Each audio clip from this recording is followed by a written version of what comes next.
ही घटना आहे लता जोशी आणि मुरलीधर जोशी यांची, एका वयोवृद्ध शिक्षक दाम्पत्याची. नाशिक शहराच्या जेल रोड परिसरात असलेले एका मध्यमवर्गीय अपार्टमेंटमध्ये एक वृद्ध जोडपं शांततेने राहत होतं. लता जोशी आणि मुरलीधर जोशी दोघेही शिक्षकी पेशातील बुद्धिमान, सभ्य आणि समाजात मानाचे स्थान असलेलं जोडपं. हे वय झालेलं पण डोळ्यात अजूनही तारुण्याची आठवण असलेलं. त्यांच्या सहवासात एक सुसंस्कृत शिस्त होती, एक न बोलता समजणारी भाषा होती. ती फक्त काळाच्या कसोटीवर टिकलेलं प्रेमच सांगू शकतं. लताबाई वय वर्ष 76 एकेकाळी एका खासगी शाळेच्या मराठी विषयांच्या शिक्षिका होत्या. त्यांच्या शिकवण्याची पद्धत इतकी प्रभावी होती की अनेक विद्यार्थी आजही त्यांचं नाव आदराने आणि कृतज्ञतेने घेतात.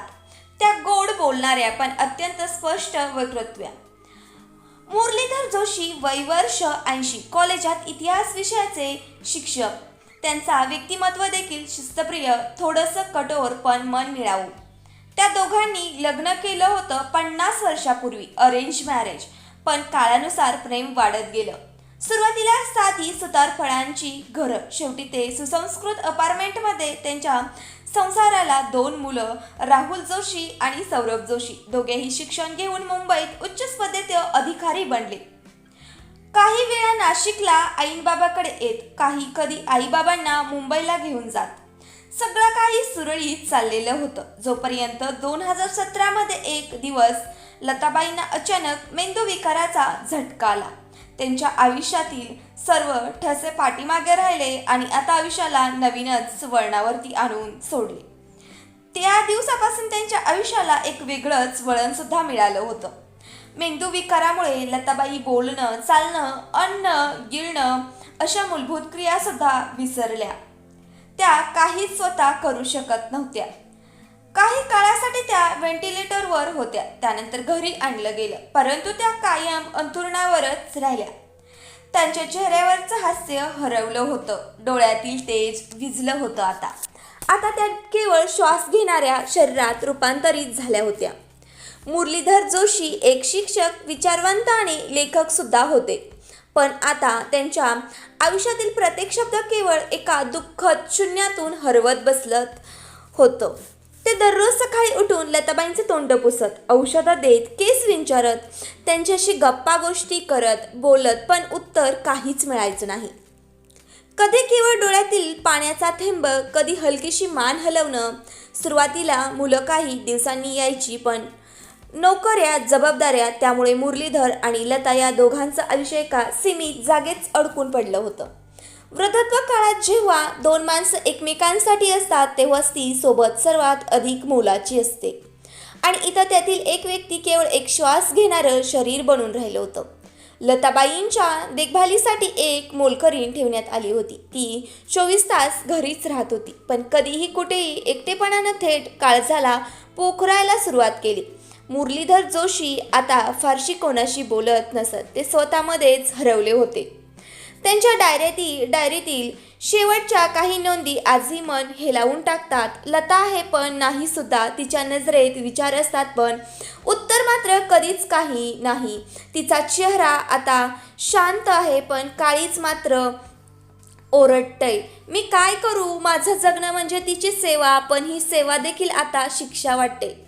कारण तिला यातून काहीच मिळत नाही. तिला आनंद सुद्धा मिळत नाही. एकदाच तिला मुक्त करावे. काही विचार फक्त लिहायचे नसतात. ते जेव्हा एखाद्याचं पूर्ण आयुष्य त्यात तुंफून टाकतात, तेव्हा माणूस विचारांच्या पलीकडे जातो. त्या दिवशी बुधवार संध्याकाळची वेळ होती. मोलकरीण थोड्याच वेळासाठी बाहेर गेली होती. घरात केवळ मुरलीधर जोशी आणि लताबाई जोशी होते. शांतता पसरली होती की भिंतींनाही काळजाचा ठोका ऐकू यावा. मुरलीधर जोशी शांतपणे उठले, कपाट उघडलं आणि एक साडी बाजूला ठेवली. लताबाईंना तो साडीचा रंग आवडायचा. कधी काळी त्यांच्या वाढदिवसाला त्यांनी तीच साडी नेसली होती, पण आज ती साडी एका वेगळ्याच हेतूसाठी बाहेर काढली गेली होती. मग त्यांनी लिहिलेला चिठ्ठीचं पान उघडलं. अक्षरात धैर्य होतं, पण शब्दांमध्ये गूढ वेदना आणि निर्णय स्पष्ट दिसत होता. लता, मी तुला मुक्त करत आहे. तुझे दुःख मला बघवत नाही. मी तुझ्यावर प्रेम करतो, अगदी पहिल्या दिवसापासून शेवटच्या श्वासांपर्यंत. मी तुला यातून सोडवत आहे. मग मीही येतोय तुझ्यासोबत आपल्या आयुष्याच्या शेवटच्या प्रवासात. मग ते लताबाईंच्या शेजारी बसले. त्यांच्या केसातून हात फिरवला, डोळ्यातून एक अश्रू टिपला. लताबाई उठून काही विचारतील असं त्यांना क्षणभर वाटलं, पण तसं काहीच झालं नाही. शेवटी त्यांनी दोन्हीही हातांनी पत्नीचा चेहरा अलगद धरला आणि एक हळुवारपणे ठांब गळा आवळण्याची क्रिया सुरू केली. डोळ्यात अश्रू होते, ओठांवर कुजबूज होती, पण हात थांबले नाहीत. काही क्षणांनी लताबाईंचा श्वास थांबला.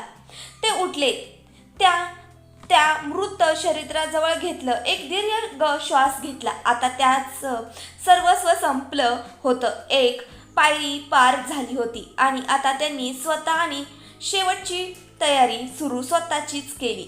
मुरलीधर जोशी त्या चिठ्ठीला टेबलावर ठेवलं, साडीचं एक टोक घेतलं आणि दुसऱ्या खोलीत गेलं. तिथं पंखा होता, तो फार जुना नव्हता. त्यांनी खुर्चीवर उभं राहत साडी काढली, घट्ट बांधली. एक शेवटची नजर फिरवली जिथे त्यांनी अर्धशतक घालवलं होतं.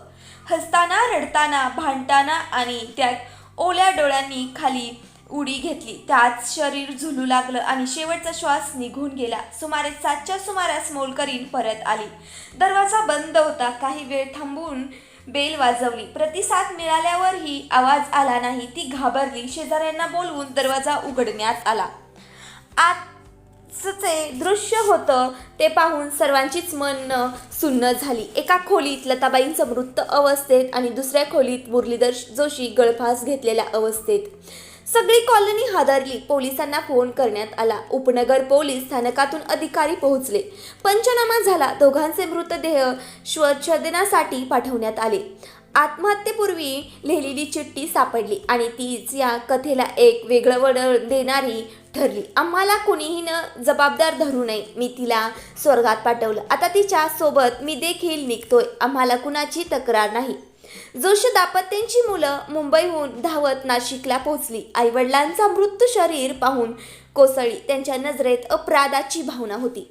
कदाचित आपण अजून थोडा वेळ दिला असता तर, शेजारींनी सांगितलं.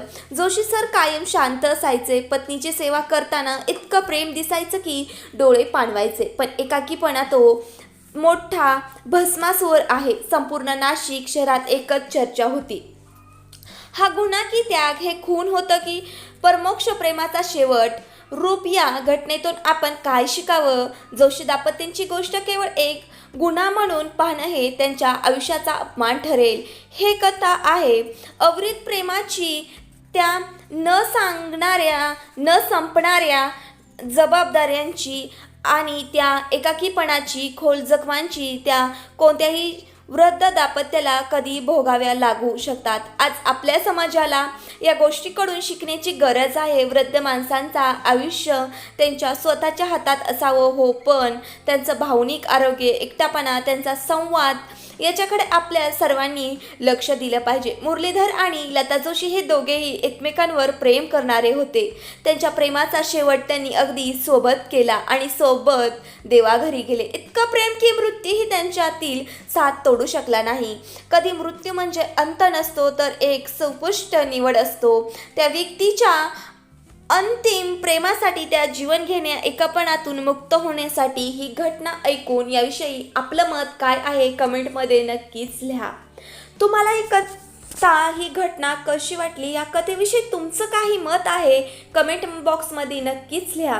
तुम्ही अजूनही आपल्या यूट्यूब चॅनलला सबस्क्राईब केले नसेल तर शेजारी बेल आयकॉनवरती टच करून आपल्या यूट्यूब चॅनलला सबस्क्राईब करून घ्या. असंच नवीन नवीन व्हिडिओ तुम्हाला नक्कीच या यूट्यूब चॅनलवरती बघायला भेटतील. धन्यवाद.